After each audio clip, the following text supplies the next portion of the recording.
Tanya Mitchell stepped into the bank's lobby with purpose. She was wearing a light blue blouse, black trousers, and heels, her briefcase in hand, a quiet sign of her professional demeanor.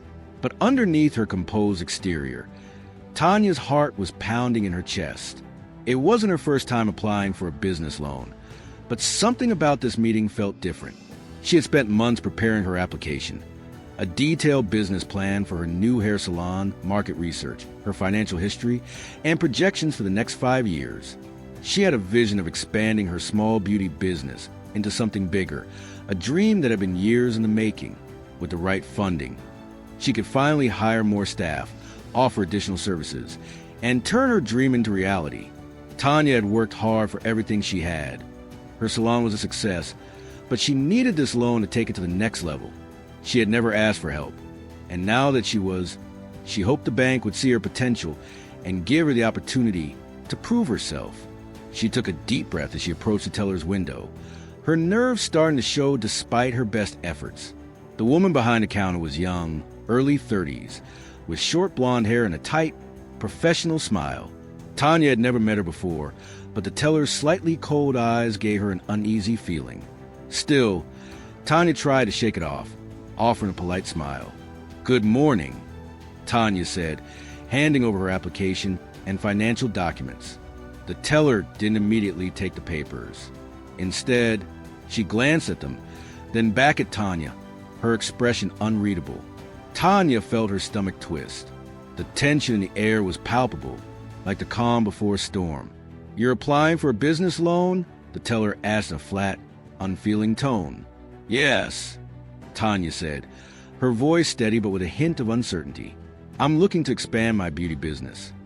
The teller nodded slowly, flipping through the documents, and Tanya could see the slight frown that tugged at her lips. After a few moments of silence, the teller closed the file, her fingers resting on top of it. "I'm sorry," she said curtly, her eyes not meeting Tanya's, "but we're unable to approve this loan. Your financials don't meet the bank's criteria. You're not eligible." Tanya's heart dropped. Her mind raced as she tried to process what the teller had just said. "Wait, what do you mean? I've got a solid business, a good track record, and I've built this up from scratch. I'm confident I can repay the loan." "I understand," the teller replied, her voice still stiff, "but the bank's policy is clear. Your credit score and personal finances aren't strong enough. We cannot approve the loan."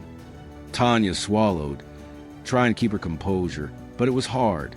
This loan wasn't just money. It was her future. She had poured everything into her business, and the rejection felt like a punch to the gut. She tried to say something more, but the words got stuck in her throat. The teller was already turning away, dismissing her with a curt, "Have a nice day."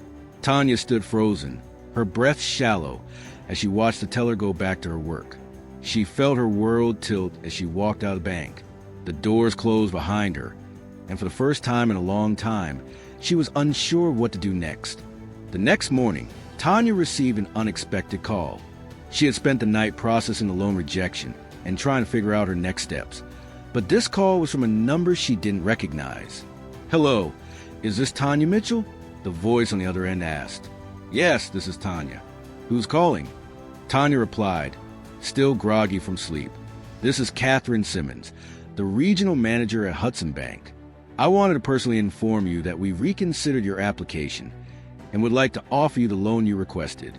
We believe in your business and want to see you succeed." Tanya's heart leaped in her chest. "Wait, what? Are you sure?"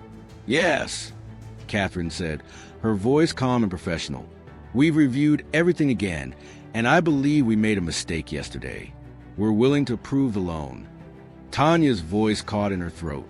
She had been rejected so quickly, and now the bank was changing its stance? It didn't make sense. "I'm grateful," Tanya said, trying to process the sudden shift in fortune. "But why the change?" Catherine hesitated for a moment before replying. "Well, I'll be honest with you, Tanya. I reviewed your file personally, and I'm convinced you're a strong candidate. I think your salon has the potential to be a major success. But there's one thing I'd like you to know. I want to offer you this loan under one condition. I'd like you to meet with me in person. Tanya agreed, still trying to grasp the surreal turn of events. The meeting was scheduled for the following afternoon at Hudson Bank's corporate office. The following day, Tanya entered the corporate office of Hudson Bank with both excitement and caution. She wasn't sure what had prompted this sudden change, but it was clear that something big was about to happen. Catherine greeted her warmly, leading her into a sleek, modern conference room. "Tanya, thank you for coming," Catherine said, offering her a seat. "I'm sure you're wondering why we reached out again." "I am," Tanya admitted, still confused. "I don't understand. Yesterday, I was told I wasn't eligible. What changed?" Catherine sat across from Tanya, her expression serious. "You were right yesterday, Tanya.